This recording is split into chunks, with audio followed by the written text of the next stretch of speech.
When Avatar: The Last Airbender returned to Netflix, it made a huge splash with people who grew up with the show, rewatching and reminiscing about just how fantastic it was, and welcomed an entirely new audience of people just now discovering the show's brilliance.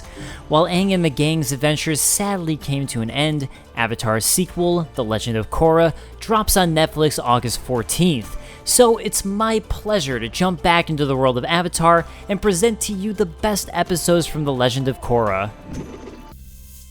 Avatar: The Last Airbender built such a rich world that it's easy to take for granted how much work the first episode of Korra did to establish how much had changed in the prior century and introduce the indelible characters that would last the entire season.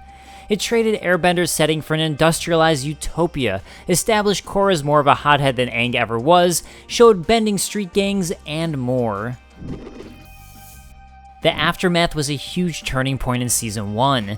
We learned that Asami Sato's father, Hiroshi Sato, is a bad guy and actually working for the Equalists.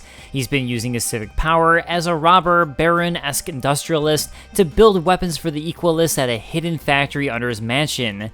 It also introduces darker themes to the show, with Asami needing to come to terms with the truth of who her father is.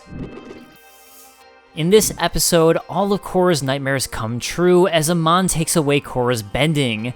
But in a twist, as at this point Korra had yet to ever airbend, he really only takes away her earth, water, and fire bending. Korra, now unable to bend, is forced into a fight-or-flight situation in which she finally airbends for the first time, finally unleashing her true Avatar potential.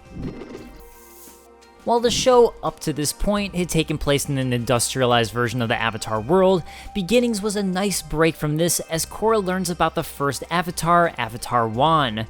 These were a brilliant set of episodes revealing the lore of the show and how the first Avatar came to be. It also revealed far more about the spirit world than we'd ever known, with info on how the world and bending in general came to be. One of my favorite side storylines of Season 2 was Bolin becoming a movie star by starring in Varrick's mover, The Adventures of Nuktuk, Hero of the South. Watching the fake and cheesy special effects of the film, especially considering it's a world where benders exist, was absolute gold. And this is when Bolin got to have his big moment. During the finale of Nuktuk, Bolin takes his brother's advice, saves the president, and becomes a real-life hero in front of the entire audience for his film. It's a great payoff and fun moment in the series. Darkness Falls and Light in the Dark combine to make what's probably the best season finale in the series. We see the Dark Avatar come into being and a battle over the entire fate of the spiritual and physical world, as opposed to just the human world in most finales. It's a finale that deals with the origins of the entire world, and its conclusion is both surprising and shapes a brand new, unprecedented future. In the original Avatar: The Last Airbender series, no one would dispute that Aang was an extremely powerful airbender, but in a lot of his fights, most of his techniques were more playful or built around avoiding direct violence. It's not until Legend of Korra, where Aang's son, Tenzin, takes on the big bad villain of Season 3, another airbender named Zahir, that we see how an adult, fully realized master airbender would fare in a fight. Tenzin wipes the floor with Zahir, representing the absolute apex of airbending and probably the closest we'll ever get to seeing what an adult Aang might have been able to do. It isn't until the rest of the Red Lotus arrives, taking all 4 members to finally bring down Tenzin in one of the series' most brutal beatdowns.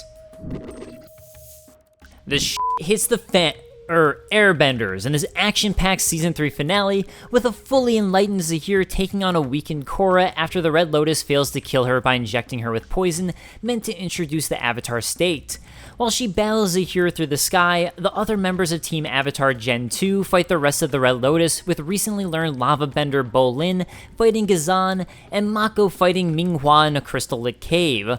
Unlike Avatar: The Last Airbender, Legend of Korra wasn't afraid to kill off characters, with the exception of Jet, with Ghazan lava bending his own grave and Mako electrocuting Minghua by shooting lightning into her own pool of water she's using to bend. The final episode mostly isn't as memorable as some other season finales, but its final scene sets it apart and makes it special. The last shot established a romantic relationship between Korra and Asami, a rare and subversive moment of queer representation for kids' television in 2014. The relationship has been further explored in subsequent graphic novels. These were all of our favorite episodes from The Legend of Korra.